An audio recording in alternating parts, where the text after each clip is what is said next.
Januszewski and Melinda define educational technology as the study and ethical practice of facilitating learning and improving performance by creating, using, and managing appropriate technological processes and resources. This presentation serves the purpose of deconstructing that definition into smaller segments. Closer examination of the segments will offer insight into how each part works synergistically. In this presentation, we will use the metaphor of a marching band to aid our explanation of educational technology and its components.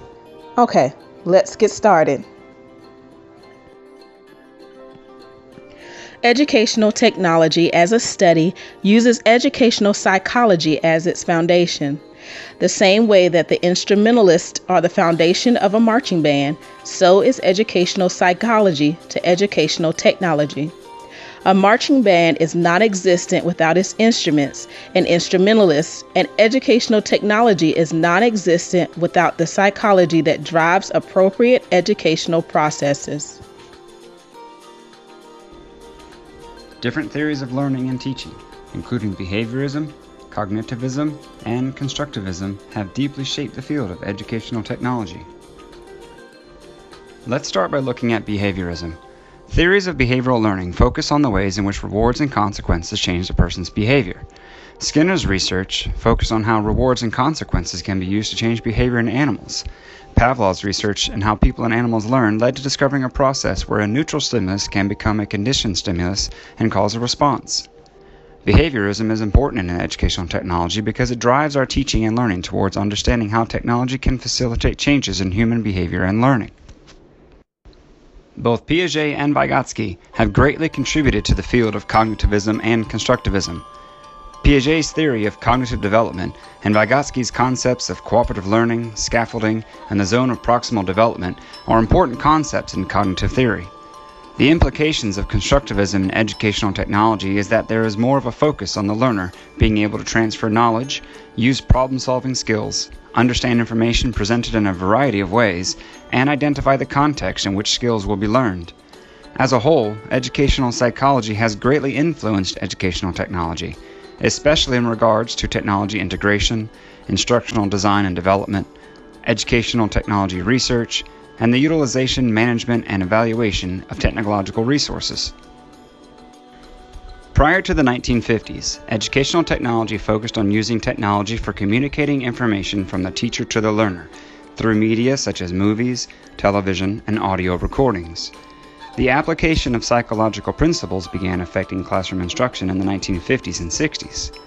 In the 1970s, the influence of behaviorism caused a shift towards a systems approach, where technology was being integrated into instructional materials. Over the next 2 decades, advances in technology affected instructional design and caused a shift in educational technology, where cognitivism and constructivism were more influential theories than behaviorism.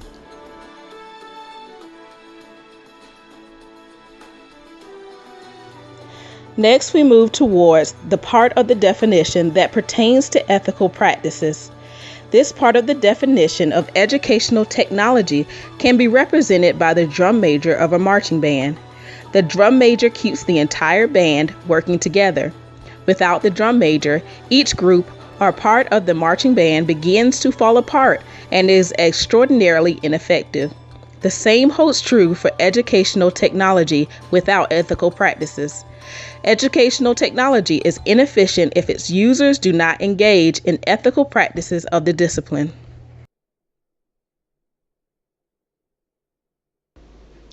In 2012, the Association for Educational Communications and Technology, or AECT, adopted standards of ethical practices in educational technology. These standards were the result of a long process to develop and examine standards based on Januszewski and Melinda's 2008 definition of educational technology. Prior to this definition, the word ethical had not appeared in any definitions of educational technology. The addition of the word ethical indicates the concern that educational technology in the past may not have been a completely ethical discipline. With the adoption of AECT standards, a necessary focus on ethical practices ensures that the educational technology community will strive to conduct themselves in an ethical manner. In a marching band, the drum line is the heart. It keeps the instrumentalists in sync with each other. Without the drumline, the band might be able to continue to perform with harmony and rhythm, but it is easier when the line is involved. The same is true with the facilitation of learning by educational technology.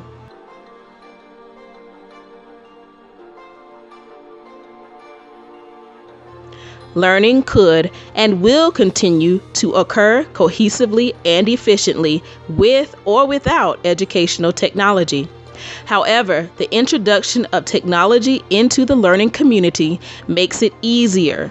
Evidence of this facilitation is in the increased engagement of learners, improved delivery of information to learners, and the enhanced quality of learners' work.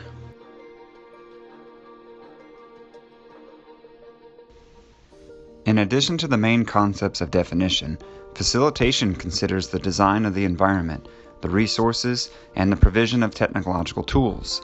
For this, educational technology has a role for facilitating learning rather than controlling. There is the temptation to believe that educational technology determines the curriculum in the classroom. However, IPAK and Zaytdinov in 2017 explained that educational technology neither causes nor controls learning activities. Further explanation states that the facilitation claimed by educational technology includes design of learning environments, organizing of resources, and provision of learning tools. This facilitation of learning employed by technology are the same elements of teaching and learning used in non-technologically enhanced learning environments. In short, the point of technology is another tool of learning and not the creation of learning. Facilitation includes design of learning environments, organizing of resources, and the provision of learning tools.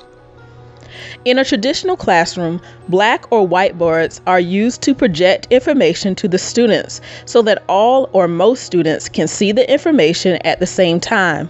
Smart boards and document cameras do the same job, however, they are not confined to the same limitations. The technology tools are not constrained by availability of space as the black and white boards are. The traditional classroom employs paper, pencil, and books to gather, practice, and present information. In a technology-enriched classroom, Chromebooks, laptops, and desktops with a variety of on- and offline tools do the same job. Every summer, at the beginning of the marching season, musicians across the country head out to begin band camp. This is the time that rookies learn the correct methods for marching and playing their instruments while marching. It is imperative that this is learned. Correct marching includes a foot rolling step that minimizes injury and allows music to be played smoothly. Without this, the band sounds as if it is in a bus on a bumpy road. The correct methods, alongside frequent practice of these methods, improves the performance of the marching band during football games. It is also the major deciding factor in scores at a competition. Like marching band, educational technology works to improve the performance of the students using it. The correct methods and practice with the educational technology give students the opportunity to effectively display what they know and have learned.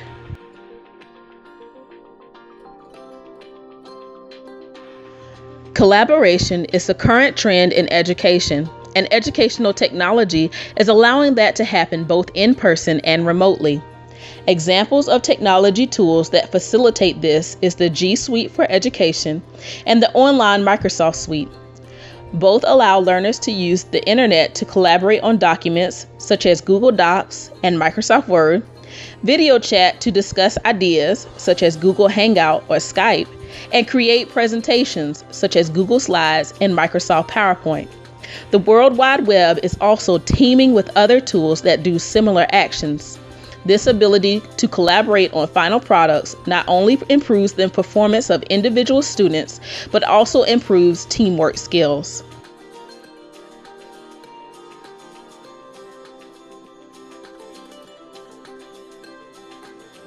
The integration of educational technology.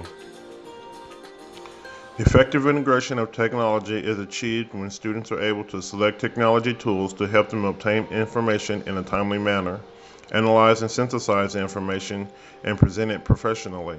The technology should become an integral part of how the classroom functions, as accessible as all other classroom tools. The integration of technology in the learning environment provides opportunities to greatly enrich the learning experience. With the development of technology and the expansion of the internet, there is an unlimited amount of resources available to be used. Technology has made doing things in education a lot easier and provided access to resources that were once limited to a smaller population. There are tools available to perform just about every task you may have. How you infuse technology into education is very important. If the integration is done correctly, it can make for a rich learning environment. An environment is such that provokes learning on so many different levels. Technology and education offer so many different ways for learning to take place, but can only be successful if it is incorporated correctly.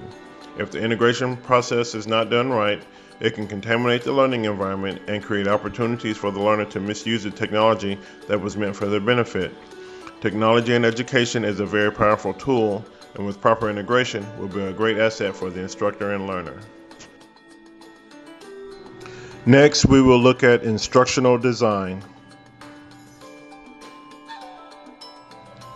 Instructional design is a systematic process of designing, developing, evaluating, and managing the entire instructional process to ensure effective and efficient learning. It is based on what we know about instructional and learning theories, systems design, information systems, and management.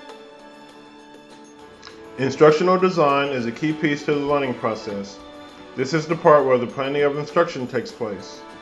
Instructional design is the act of putting the pieces together that stimulates the learner and allows them to build upon their prior knowledge. When instruction is designed and it is relevant to the learner, instruction is delivered effectively. Whether it is designing a curriculum or a lesson, the instruction must address the needs of the audience it is meant for. Once the needs have been identified, the design process takes these needs into account and the instructional process is developed based on the needs assessment. The design can encompass many tools such as different types of hardware and software to supplement the content. The use of technology in the design is to help deliver the content in a way that best meets the learning style of the audience. Assessments are also needed to evaluate the quality of instruction. All of these tools need to be assembled in a way that best benefits the intended audience. When instruction is designed properly, it puts the learner in an environment that will maximize their ability to learn and retain content. Next, we will look at media in education. Educational media refers to channels of communication that carry messages with an instructional purpose. They are usually utilized for the sole purpose of learning and teaching.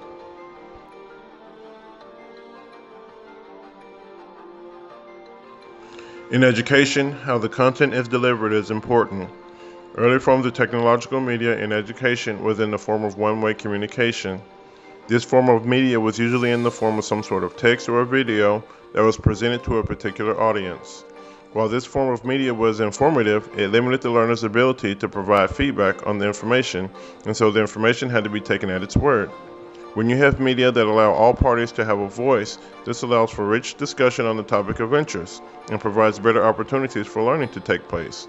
This form of media in education takes on the form of discussion forums, video conferencing, and any other form that provides two-way communication. When you have media that allows information to flow two ways, it provides better opportunities for learning to take place.